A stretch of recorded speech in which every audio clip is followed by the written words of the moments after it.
राम राम मंडळी, स्वागत आहे तुमचं आपल्या चौथ्या ब्लॉग मध्ये। आज होती आपल्या गावची यात्रा, पण घरचा गॅस संपला होता म्हणून आम्ही आलो गॅस भरायला। ते झाल्यावर आम्ही गेलो फोटोशूटला। तेव्हा शाम्या काय म्हणते बघा। शूट करून आलो गावात, परशावर चालला पण जाताना त्याची पूर्ण फाटून हातात आली। तेवढ्यात बॉबी पण आला। बॉबी कडक असल्यामुळं फोटो काढ म्हणून मागं लागला।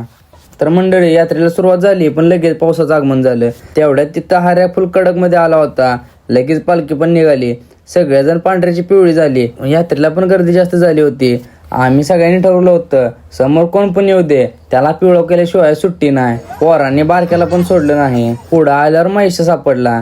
शेवटी आलो मंदिरात। मोसम आहे मस्ताना, आयटम नसताना। पण आता सत्याला पिवळं करायचं होतं। मग काय, मुन्नाने लगेच भंडारा आणला। परत शेखरला म्हणला आपला एक समोरून व्हिडिओ घे। मंदिरात तर उभा राहायला सुद्धा जागा नव्हती। यात्रेचा शेवट झाला स्काय शॉटने। तर मंडळी आजच्या ब्लॉग मध्ये एवढंच। भेटूया आपण नेक्स्ट ब्लॉग मध्ये।